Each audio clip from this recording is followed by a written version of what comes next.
The following is a Peak Sports presentation of the Rattler Sports Network. Live from Tallahassee, Florida for the next 60 minutes, you will hear the inside scoop from Rattler football head coach Willie Simmons.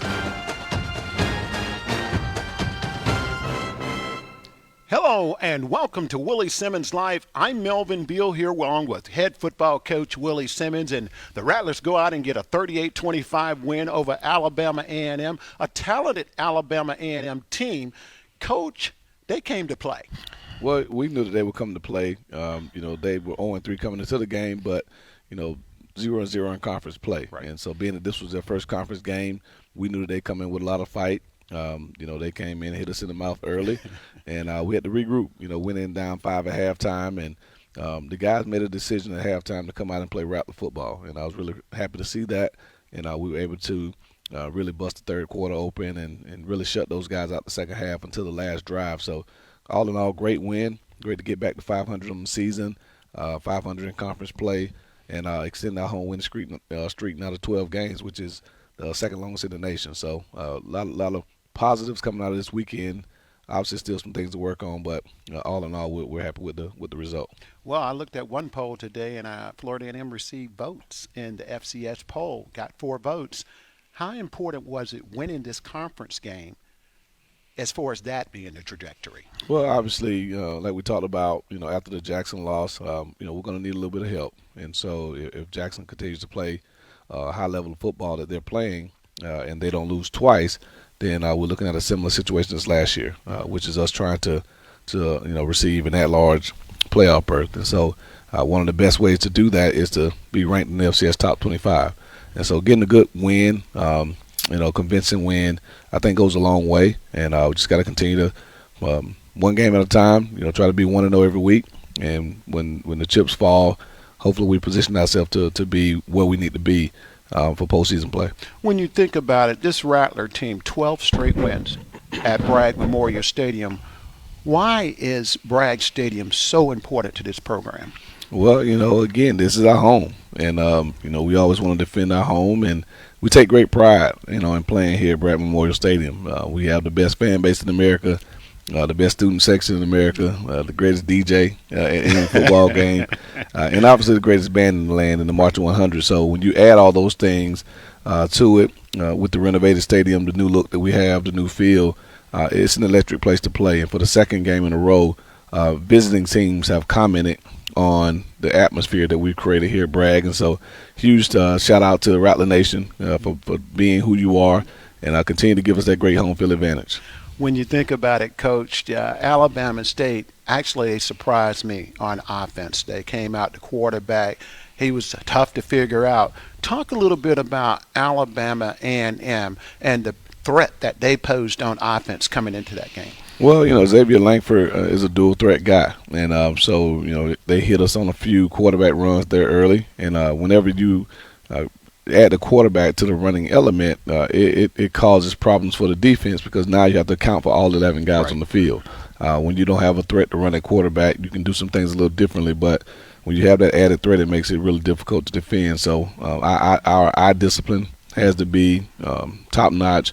Our gap integrity has to be impeccable. And so, again, for us, it was a matter of us settling down defensively and getting back to playing Rattler football, which is, having great eye discipline, being gap sound, and a disciplined football team. And once we were able to do that, we saw the result. When you think about it, Alabama A&M on defense, you talked about it. They brought in 9 new guys on the transfer portal. I've always been curious, strategically for a coach, did they pretty much show you what you planned to see? Well, obviously for the most part, they stay true to who they are. Of course, every game you see subtle adjustments. They try to do something that maybe they've seen another team attack you on, or maybe they're holding something, that, again, this was their first conference game. So you didn't want to let all your chips out the bag and be able to, go into the game with the other team knowing what you were going to do. So there were a couple of things that they did on both sides of the ball that they hadn't shown on film. But for the most part, when you get to about game 3 or 4, you have enough film out there that people have a good idea of what your philosophy is. So we kind of figured that they come in and try to play us man to man, and they did that.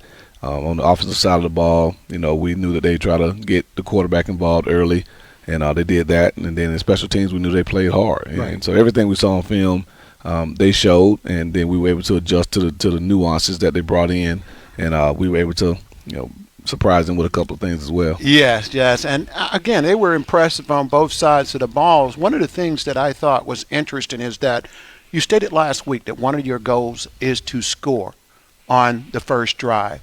We had 2 first possessions where it was 3 and out. Talk a little bit about progress in that area. Yeah, that's something that we definitely want to continue to emphasize, and maybe shifting philosophies a little bit. We've been trying to be multiple in how we come out with our different formations, different personnel groupings, and trying to get a good beat on how teams are going to play us in those different sets. And once we came out the third drive, we kind of decided to just get back to kind of our base offense, give Jeremy a chance to get comfortable, and he was able to do that. And once he got comfortable, started to set his feet because he wasn't getting pressure much of the evening. I thought the offensive line did a phenomenal job of protecting him. First game I think we played that we didn't give up a sack. And so, again, he was able to comfortably move around in the pocket. And once he set his feet, we all saw how accurate he can be. And so I think it was a matter of just getting him to settle down. And when he's able to do that, I think we'll be able to come out that first drive and get some positive momentum and be able to hopefully put some points on the board. Well, let's stay right there. I believe this was his first 300-yard game this year. Assess his performance. Well, again, I think, you look at it from 2 aspects. When he was fundamentally sound, when he what we call throw on platform, which means both your feet are set, your shoulders are pointed towards your target, he's as accurate as they come. He didn't miss many of those throws when his feet were set. When his feet were kind of all over the place, so to speak, it wasn't very accurate. And that's just that's sports, whether it's football, basketball. There's some big time shooters. You probably were a big time shooter back in your day. Right. But you all know anyone who's played basketball, if you don't square yourself up and you don't have balance in your jump shot, you're probably not going to hit many shots. Same thing at playing quarterback. If you don't have your feet under you, you're not going to make many throws. We have some volleyball players here. I'm sure they say the same thing. If you're trying to set the ball and your feet are all over the place, you're not going to have a great base to be able to be as athletic as we need to be. So for Jeremy, when he set his feet, he was as accurate as I've coached. First half his feet were a little bit jumpy for whatever reason, and once we were able to settle him down, he played really well. So you kind of grade him on that curve. Okay. When he did it right, he was almost perfect. When he did it wrong, he was below average. And so, but he's continuing to work at it, and I think we'll get him more comfortable hopefully this week and moving forward that he understands that if he sets his feet, he can be one of the most elite quarterbacks at this level. Well, it helps to have rack boys, too, in the go. Talk a little bit about their performance. We'll talk about Xavier later, but talk about that group's performance. Well, again, we've challenged those guys after the Jackson State game where we got a lot of man coverage and didn't really perform to the level that we're capable of. We really challenged those guys. After Albany State, we dropped a lot of 50-50 balls. Yeah. And so Coach Barras has been really on those guys during the bye week about just competing at a high level. And so, K-Dot had a phenomenal game, 7 catches, 137 yards. Xavier Smith, 8 catches, 96 yards, and 3 touchdowns. Dede Oxendine had a couple of catches. Manigo had a couple of catches. Nick Dixon got in on the action. So we were able to spread the ball around like we've been able to do all season. And it was good to see the Rack Boys 2.0 finally live up to that name. My color analyst, Albert Chester, he noted that the Alabama A&M defense looked a lot like the Jackson State defense schematically. Talk a little bit about that. I know that you wanted that one-on-one matchup, and ultimately we won that. Yeah, I thought the guys did a better job up front of protecting Jeremy to give him a chance to get his feet set, like we said.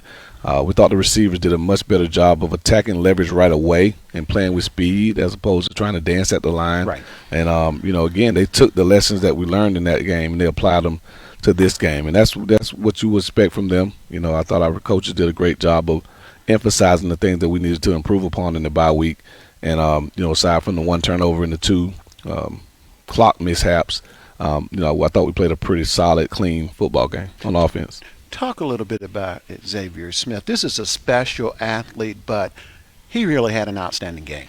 Well, Xavier's man, he had a birthday last week. Not gonna tell how old he is. He's probably old as me, but again, just a fan favorite. Right. He loves that south end zone for some reason. But again, man, just a phenomenal football player. That double move is legendary, and we broke that one out of the bag. Hadn't been able to run that one because of the defenses that we've seen. But again, can't say enough about Zay. When he made a decision to come back after the Southeastern game last year, he was the biggest signee. Right, not any recruit that we brought in. Xavier Smith was the biggest signee, and he's playing right now at a high level. I think he's the third or second leading receiver in the conference, top 10 nationally, and we got to continue to feed him. Tight ends, they're part of this offense. Talk a little bit about their performance. Well, again, they're a vital part of the equation. They give us the flexibility to line up in different looks and keep the defense off balance, and so their ability to be dynamic in blocking, in route running, and all those things gives us a chance to be more versatile with our offense. And so Kamar Young's doing a really good job. Jeremiah Pruitt had a big catch, and Kobe Gross has been a pleasant surprise as a transfer from Florida State. So those three guys are playing good ball, and hopefully they'll continue to do so, because when they're on the field and they're playing well, it really makes it hard for the defense to be able to anticipate what formation we're going to be in and what plays we're going to run. Well, when you think about it, you talk about the running game. Really, DeAndre Francis was ruled out for the game. But Jalen and Terrell, they came in and they played well. Yeah, I thought they ran the ball hard. We obviously, need to run it better. Right now, we're last in the conference in rushing yards per game. So we got to figure out a way to consistently run the ball. We're throwing it fairly well, but we want to be a balanced offense. Right. We don't want to get to where we're having to throw for 340, 350 a game to have a chance to win. We want to be balanced in our attack, and so we're looking at some things this week to try to create some opportunities to run the ball better. And if we're above 150, we feel like that's enough to make the offense balance like it needs to be. So, but Terrell is playing really good ball, and I thought Jay McLeod had a pretty solid game as well. You're watching Willie Simmons Live, brought to you by the Hyatt House. When we return, we'll talk a little bit about the defense as the Willie Simmons Live show rolls on.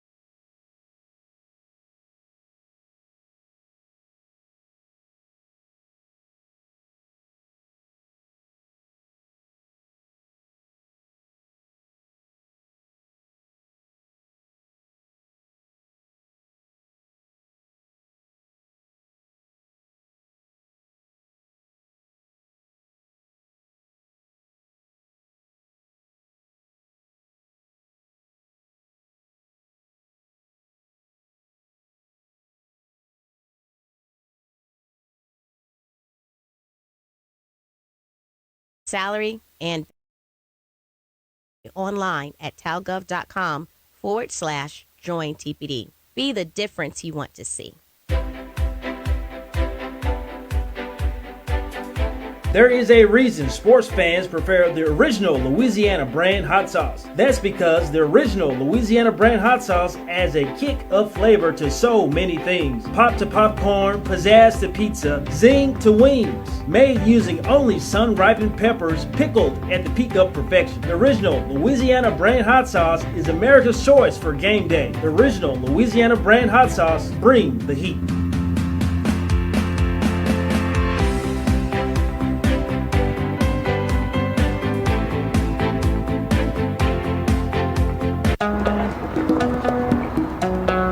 Mami, yo estoy bien. I'm okay on money. ¿Sí? ¿Y papá? Yeah, I'm starting work tomorrow, actually. Hi, can you tell me if I'm doing this right? Yeah, that looks right. Oh, really? I think you're good. When you leave one comfort zone in search of another, Regions has the I'll take people, my first tools, and check. tech I can help you with that. New job? New everything. to help you move forward faster and brave the beginning.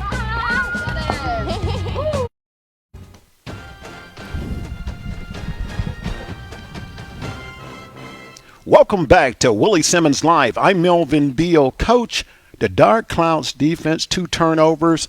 I tell you, they came out and played some really good football. Yeah, they really did. I think they're getting better each week. Obviously, during the bye week, we placed a huge emphasis on just getting back to our base philosophy, which is being a sound defense. Right, we got to play with gap integrity. We have to keep everything in front. And run to the football. We have speed, so let's utilize our speed to our advantage. And I think for the second week in a row, we've been able to do that. Obviously we have to do a much better job on third and extra longs. We let the quarterback break for a pretty long run on the quarterback draw. It's probably the second or third time we've been hit on a draw this year. So got to fix that. But aside from that, I thought the guys competed, got after the quarterback. 3 sacks. Isaiah Lane got another sack. General Hunt got in on the party. And, again, created 2 turnovers. Should have been a third. We had a punt that we mistimed our jump and, didn't get that one. But I thought the guys competed at a very high level. And when they came out of halftime, it was about 30, about 28, 29 minutes of just shutout defense. And the last drive they were able to get a late touchdown against the backups, which obviously we want those guys to come in with the same mindset, because we tell them all, if you're in the game, you're a starter. Right. And want them to take that mindset. But I thought defensively the second half, man, those guys really played the level of football defensively that we anticipated coming into the season. This team plays different defense at Bragg. It's something about Bragg where they just come in humming. Talk about that effect. I gotta say it's the home field advantage. It's got to be the crowd. It's got to be the atmosphere, and just again, our guys feed off the energy of the fans. They feed off the energy of the student section. It always helps when the 100 is playing. Obviously, they got their warning. Which always gets the crowd going. When they get their warning. But again, I don't know. I can't really put my finger on it. But again, those guys. I mean, last year we gave up less than 5 points a game at home for our 5 football games, and this year, we've had 2 pretty solid performances at home. So again, we'll need that again against Mississippi Valley. But again, I think it's something about being at Bragg that makes that defense crank it up another notch. Well, let's go inside that Dark Clouds defense. You assessed a little bit of what they were doing on the defensive line. Talk about great linebacker play. Well, I'll tell you what, Isaiah Major is playing extremely good football. Obviously, SWAC Defensive Player of the Week this week. 14 tackles, I believe. Yeah. I think 10 or 11 solo tackles, that's impressive when you have 10 double-digit solo tackles. Yes. But again, he's a tenacious guy. But we've knew that ever since he stepped foot on this campus. When we brought Isaiah here on this official visit, and he was the only one here that weekend. We didn't bring him in with any other recruits. We go do the typical routine of, campus visit. We feed them really well, put them in nice hotels and all those things, and then we do our photo shoot where they put the uniform on. Yeah. Well, typically, it's exciting, but it's kind of a Isaiah Major came out of his photo shoot drenched in sweat. I mean, it was almost like he played a football game doing his photo shoot. So right then we knew, it's something about this one high here. Motor. We need to get this one into the fold. So he's been playing like that since he got here. Got the interception in the spring game, kind of showed everybody what he's capable of doing. And he's playing at a level that's definitely all conference caliber, but possibly even all-American caliber. I think he's a second-leading tackler in the conference right now. So, again, doing a really good job. Johnny Chaney's playing really good ball at linebacker as well. And Nadarius Fagan is obviously the godfather back there. So our linebacker unit is playing at a very, very high level, and that obviously helps us be in the middle of the defense. Yes. I thought that the secondary played well as well. They adjusted to some of the big plays that were given up early. Talk about their performance. Again, I think they're finally starting to play with the confidence that they need. Marquise Bell was that staple for us, for so long, and he was the enforcer. And so he was going to have that big hit early in the game to get the entire defense, jazzed up. We don't really have that enforcer back there, with the guys we have, but they're very athletic. They're very talented, and they have to just play within themselves, right? And so they're not going to have the big highlight reel hits, but Javen Morgan's a guy that can get his hands on a lot of balls. Yeah. With his athleticism, Kendall Bowler, B.J. Bowler, Courtney Cox, Winston Frazier, they're all athletic, really fast guys. And so, we got to utilize our speed to our advantage. And I think we're finally starting to put those pieces together and kind of shift a little bit defensively from what we were in the past when we had 2'6'3", 200-pound safeties like we had last year. Well, we don't have that now, but we do have some athletic guys that can make some plays on the ball in the last line of defense, and I think they're playing at a higher level every week. And again, hopefully they'll continue to do so. We talked about it a little bit with Isaiah Land and some of the others, but that interior defensive line, talk a little bit of and assess their performance. Well, that's where it all starts for us. Everything we do defensively is predicated on what we do up front. Obviously everyone knows about Isaiah Land, but again, teams know about Isaiah Land, so they're going to scheme him. They're going to slide a protection to him. They're going to chip him with running backs and with tight ends and really try to make him frustrated throughout the game. When you're not very rarely does he have to win a one-on-one. Right. He's got to win 2-on-1s, sometimes 3-on-1s. And so if they're going to commit that much attention to Isaiah Land, somebody else has to make a play, whether it's Donald Hall, General Hunt, Stanley Mentor, Dre Jones, Kamari Stevens. Those guys have the ability to start to see those guys do that. General Hunt had a big sack. Kamari Stevens played a really good game. He did. And so, again, it's taking some of that pressure off of Isaiah, much like Savion Williams was able to do last year. Right. And so now a team has to decide how they're going to handle our front four, not just number 31, the entire front four. And so if we can continue to play dominant ball up front, I think we have a chance to have one of the top defenses in the country like we did last year. Special teams, you have one of the best kicking trios in the country. Obviously, Jose missed his first. I think I jinxed him because I told everybody. I think I jinxed him. Yes, but these guys played well. And K-Dot back in that. Talking about K-Dot, I mean, he's one of the most dynamic players in all of college football, and top sports in the top 10, catch there, which is always great to get FAMU on a national stage. But again, bringing Coach Davis here, he knew that he had three of the top weapons in the nation at the respective positions, and so Jose kicked the ball really well. Aside from the two missed, one was missed that we got it back, and then he kind of overcompensated on the second one.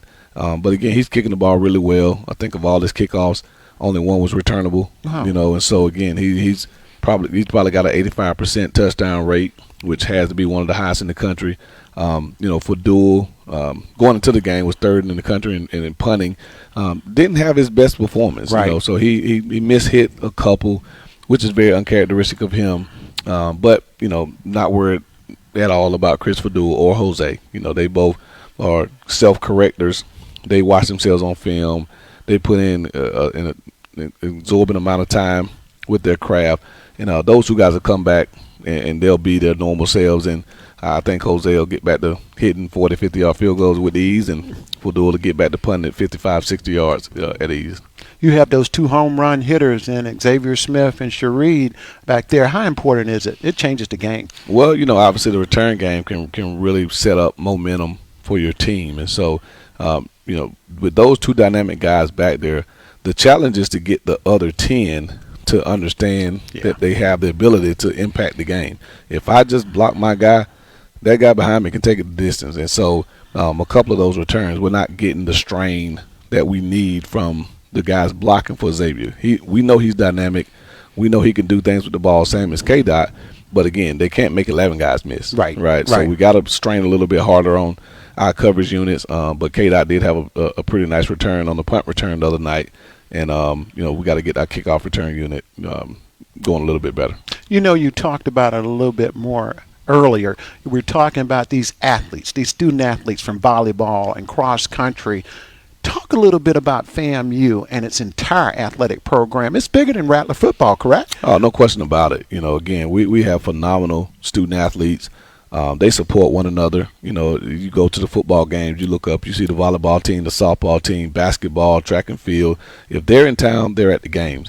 You look at the volleyball games, you go to those. The student athletes support them as well. We got our reigning SWAC champs here, yes. And some of the best players. I don't know if anybody else has gotten a SWAC award other than the volleyball. Every time I look up, we've swept the SWAC award. So I don't know who's doing the voting, but no, we're phenomenal. Coach Gokhan has done a phenomenal job of bringing big time talent here. We already had a loaded team. and then with the transfers that he's brought in, I mean, they're exciting to watch. So I can't wait to see them get into conference play. Obviously, they started off on the right foot, going down there sweeping those cats down the road, and so again, I'm looking forward to a phenomenal volleyball season from our group, and I'm gonna set the bar pretty high, but I think I definitely feel like we're going back to back. Well, Coach, as we talk, Hurricane Ian is bearing down on the state of Florida right now, and obviously that's impacting all of us with preparation. How's the team preparing for this hurricane? Well, we've adjusted a little bit. One, I tip my hat to our administration. They've been on call after call after call, trying to, figure out the path of this storm, anticipate when it will make landfall, and how that will affect all of us, not just our athletic programs, but the university, our students, and our response team is doing a really, really good job. So we met the last 2 days as head coaches and administrators, and each respective sport has a plan for practice, for competitions. Obviously, football is a weekend sport, so we're hoping that the storm will be through by the time we get here to Saturday, but we do have some sports that are competing during the week. Right. And so, again, just making sure that logistically everyone is in a good space, where we're staying, what are we eating, for teams that are away traveling, how do they get back if they need to get back. So all the things that go into it, we've been on top of. So we have the utmost confidence in our administration that we're going to put the best plan in place to ensure the safety of not only our student athletes but our coaches and everyone involved. So we know it's a serious matter. Hurricane season in Florida is always serious. Yes. And we've seen it in 18, we saw it in 19, and here we go again. So, but we'll weather the storm, figuratively and literally. And again, but I do commend our administration for being on top of it. When you think about it, you got a chance to attend another football game, I understand. Your son. How did they do this week? Well, they won. Did they? Yeah, they won. I caught a lot of grief too, by the way. From saying that we lost the first week, but no, we actually won. It was a inner city matchup. The show off All Stars versus the Recreation Department team. So we won on the last play of the game. Oh wow! So again, it was very exciting, and again, just to see them do what they do. It gets back to the purity of football, right? There you go. I don't even know if my son played. Like I had to leave before the game officially ended to get our game day festivities going. But he's probably the smallest guy out there. I mean, he's 5 playing in the 600 league, and he just sits under the shed and cheers his team on. And I don't even think he knows the difference, right? Whether he's playing or not. So again, but that's when the game is just pure. He ain't thinking about NIL. Yes. He ain't thinking about NFL. He's probably thinking about catching butterflies. But again, it's just great to see those guys run around. I know there's some detractors out there that say that's too young to be playing, organized, especially tackle football. But it just gives the kids something, especially in Gadsden County, when the opportunities aren't there like they are in big cities. Right. So we have to do something to get them active, to get them out of the house, to get them off the streets. Right. Because we have a huge problem with gun violence in our county, of dropouts. The dropout rate is, as high as it's ever been.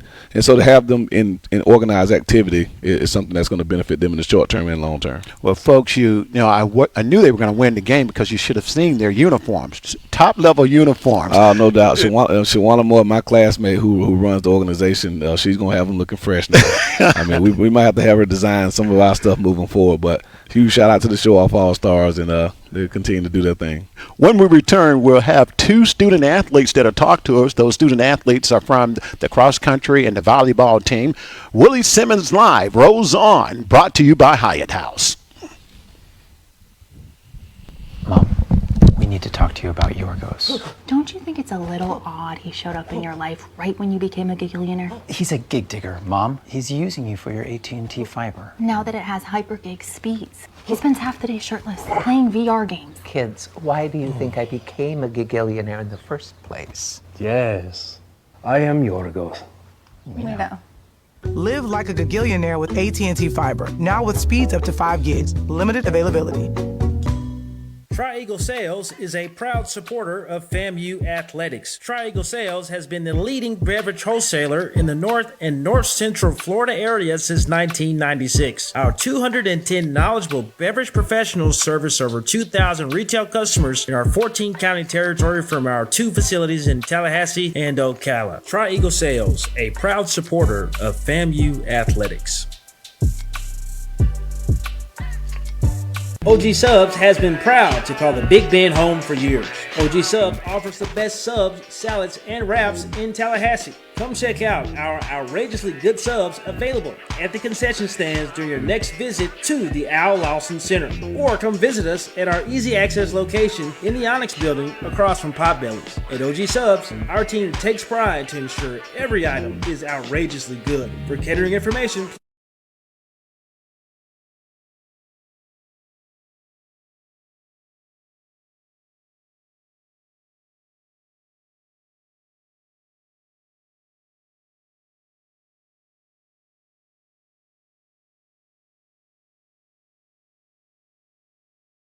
explore even more excitement in Tallahassee. Explore over 700 miles of trails, sway to the rhythmic tunes at the Bradfordville Blues Club, sip on a beer from our many craft breweries, or dine at one of our incredible local restaurants. Plan your trip to the highest of 7 hills at visittallahassee.com.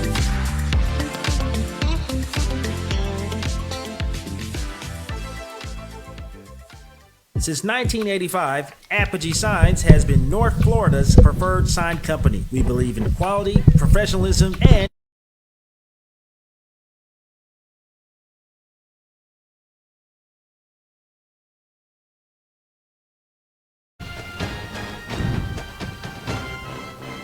Welcome back to Willie Simmons Live. I'm Melvin Beal. Coach, you got a Mississippi Valley team that's coming in here to Bragg Stadium, a team that actually was leading late last year when you played them in Itabita. Talk a little bit about this team. Well, again, another dangerous ball club. You know, when you look at their record, it's not indicative of what this team is capable of. You know, last year, like you said, we went up there and jumped up 17-0, and before you know it, we're down 19-17, and we're in a dogfight. So they're from the heart of America, right in the Delta in Mississippi. So they're going to be tough. They're going to hit you hard, and they're not going to quit, you know, no matter what happens in the football game. So we have to be ready for a 60-minute game. And, you know, again, they're figuring some things out offensively and defensively. They've had some transition in coordinating and play calling. But, again, they're definitely a team that you got to take seriously and respect. And it's a divisional game. Yes. Right? So, yes. Again, aside from the record and everything else, like, this is a game we have to have. So our guys understand that. And even in the midst of a looming storm, our focus has to be the preparation it takes to play a really solid football game against a dangerous ball club.